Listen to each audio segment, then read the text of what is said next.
Canon Films, the home of high-powered, high-voltage motion picture entertainment.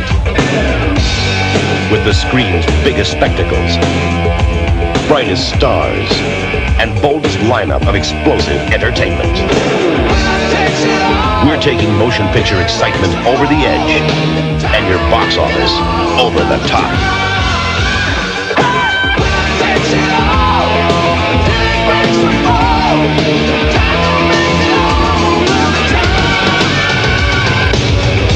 We're Canon Films, and we're dynamite.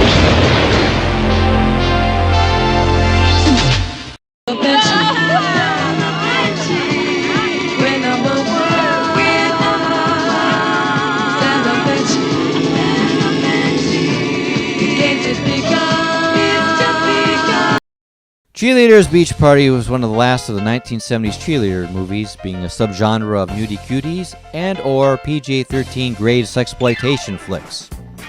Cheerleaders, of course, are an all-American sex symbol, and so from 1973 to 1979, brought together the schlockiest writers, directors, and producers and hammed out their shittiest scripts and lowest budgets for half-assed movies such as The Cheerleaders, Revenge of the Cheerleaders, and Swingin' Cheerleaders. Not surprisingly, these shitstorms are all the same. Basically, grab a squad of slutty cheerleaders who discover that their home team is being threatened by a rival team or a dishonest coach. And so they use their sexual prowess to screw the threat into sexual submission. Cheerleaders Beach Party has 4 female protagonists who, for 90% of the movie, speak to each other about nothing but the men in the movie who themselves barely appear on screen. The movie begins with a horribly dubbed football sequence matching the actors' uniforms, so the stock footage was probably the most work anyone put in this thing. Got the ball! Damn! Bucky! Peterson! Oh, God! Touchdown! JT! Well, Gertrude, that's Bill Ubell. He's the Rams halfback. They're the other team, Gertrude. Sorry, Bucky. And that flanker back, Lee Williams. Christ, he never misses a kick, that son of a... Kick ass! We hear a bunch of players' names, but don't worry, you can get them.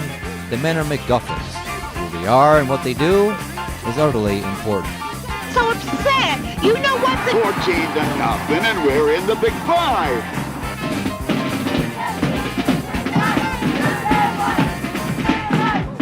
Bucky!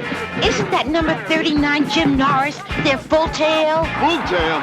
Jeez, Jim Norris is their fullback. Oh, Rambling's knocking the crap out of us.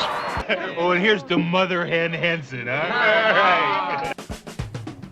Off to the sidelines, we see the cheerleaders doing some sort of loosely syncopated dance while chanting something about teams and coming and going and winning and so on and so forth. And they use their seductive wiggles and well-timed upskirts to distract the rival team into critical fumbles. With the Rams victorious, a few more hilarious hijinks take us through the intro. And then we'll later hear people rag on Grambling U as second-rate. But all the footage they show of the campus reveals ivy-covered walls, Gothic stonework, and well-maintained grounds. The way people talk, you think that Grambling U was like ITT Tech or DeVry University, but my hat's off to the camera crew who got some nice shots of a lovely small university before security chased them off the campus. Unsurprisingly, the girls go home and shower together, and one of them gets taken to the bathroom to serve as a broodmare for a guy whom my roommate mistook for a middle-aged Albanian soccer player who turned out to be the Rams fullback. Oh, this is as sexy as watching your mom shower with your aunts. It's almost beneath mentioning here that almost everyone here is a decade past age appropriate. But mention it I shall so that nobody will actually watch this thing thinking they're going to see some hot, sexy college co-ed action. The girls go to the bar with the football players, and here we learn that a recruiter from State U wants to lure the boys away to play for him. So the girls bring the sneaky sports seduction to the attention of the Rams coach, who it turns out could care less, for he's more interested in his upcoming camping trip, in preparation for which he has loaded up a big burgundy van with all kinds of camping equipment. So the girls steal the van and chase off after the boys to the football retreat and Bell Harbor.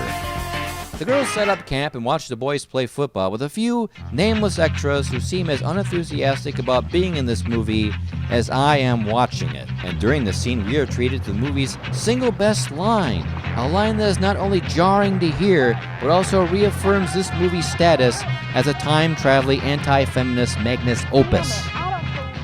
The ditzy blonde cheerleader takes the binoculars off, looks over the assembled players, and asks,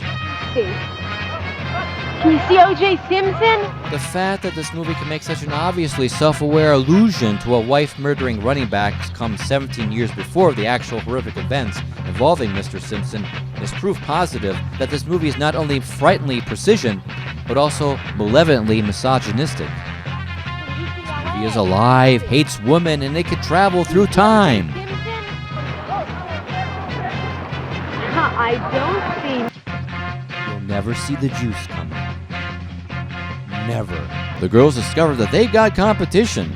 State U has brought 3 of the saggiest prostitutes Burbank has to offer and forced them into sexual slavery. These girls are beyond skanky. They are mythically skanky. And in much the same way as Medusa could turn men into stone, just looking at these 3 whores will give you a cold sore. Toodaloo! Want a fun drinking game? Take a swig every time you say, I think I saw her in a porno, and you'll be dead by Act 3. The cheerleaders hash out a ploy to seduce this bunch of 30-something men into playing for the Grambling U football team using only their vaginas.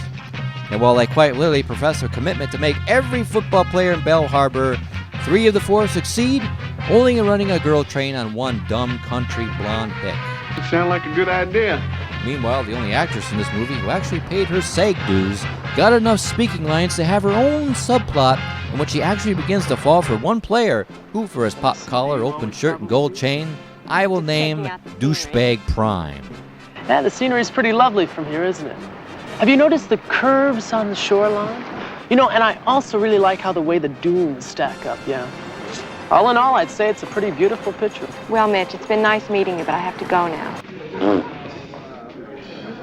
It turns out that there's some tweet-jack professor type who's actually the mastermind behind the whole plan to lure Rambling's players away, and he and his stuffy British wife throw a poolside party for the football players. The cheerleaders, who have crashed the party, disguise as caterers and are handing out hash brownies.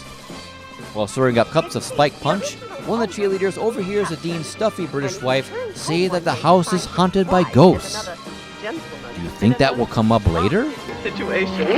What kind of situation was that, ma'am? What happened next, ma'am? Well, he killed them. That's right. Killed them both right upstairs. And they say that even unto this day, his wife and her lover still haunt those rooms. Really? Why, yes, as a matter of fact. I know a charming spot. A lovely, deserted old mansion just outside of town. The grounds are wonderfully accommodating. And Yes? they say it's haunted. Of another, and generally unleash mayhem on the party.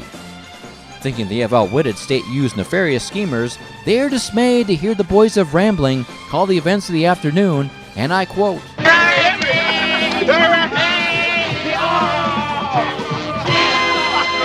Traitors. Don't they shoot traitors? Side plot cheerleader goes off on her own to screw Douchebag Prime on the beach, while the other girls take a cue from an earlier conversation and try one last trick.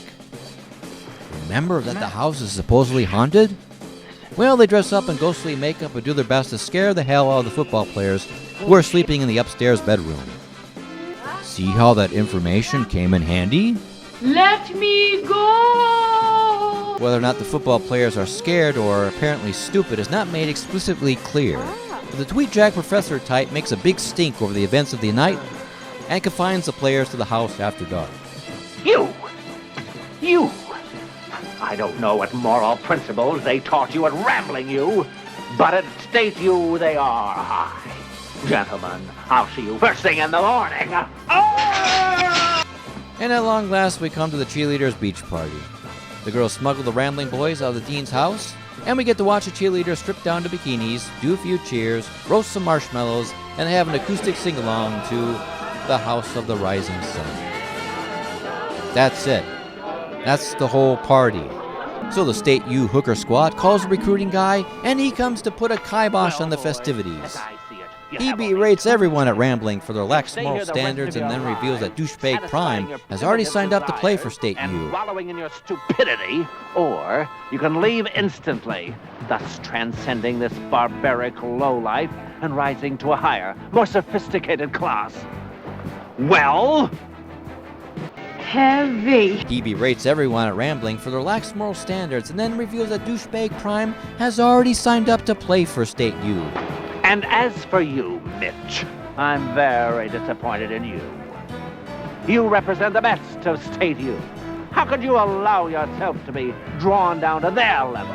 Hey, look, Mr. Langley, I resent the attitude you're taking. You resent. We'll just fight fire with fire. Oh, like in the towering inferno. He was only using Cyplot Cheerleader. For next season, Naturally, he protests otherwise, but it's too late. Hearts have been broken, and diseases have been sexually transmitted. No intention of ever joining. You were just using me. I was trying to tell you all evening. Look, I wasn't trying to use you. I really like you, Monica. I want to see you again and again. Well, I don't. I don't like liars. Don't you girls think you're overreacting? The players have a scrimmage the next day, and we learn that the cheerleaders have one more trick up their sleeves. Douchebag Prime is some sort of biology student, and while giving Cyplot Cheerleader a tour of his lab, he indicated that he had a jar of crab lice for study. The girls dump the crab lice into the boys' jocks, and hilarity ensues as the boys scratch, dig, and fumble all over the field. The dean and the recruiter generally snarl and sneer at all things Rambling, which causes the Rambling boys to trot right back over the Rams' side. When the recruiter gives Douchebag Prime a speech about class ascendancy and rising above his station, Douchebag Prime leaves in disgust. I'll tell you right now, though, it's big business. And if you're smart, you won't pay any attention to what they're saying. Hey, look, Mr. Langley, I don't think the way you do. And here's your contract. What do we want? A real great team! How do we get it? Recruit a real mean! How do we do it? Sabotage! Sabotage! Yay, team! All the football players, including the new recruits, ride back to Rambling in the cheerleaders' van. They also have a bunch of balloons, which no explanation is given for this. With the announcement and closing credits, we see the Rambling players, old and new, scoring and tackling their way to the victory of the Rams. The cheerleaders win in the end, and the careers of all involved, including mine, are destroyed. The end. Oh, a lifetime of volunteering in women's shelters will not undo the damage this movie has wrapped onto my mind. I can still feel it lurking in my TV screen, waiting, hating, like a late-night on-demand Ed Gein. I cannot unrecommend this movie enough. Just as the devil convinced the world he didn't exist, so too does this movie appear on late-night TV, and in 2-for-1, $9.99 DVD combos at Big Lots, parading around as low camp, but in fact unraveling the very fabric of social justice, if not reality itself. So preparing for this review, I watched this movie 4 times. The damage to my brain is irreparable, but not nearly so bad as the chlamydia I contracted from directly looking at the screen.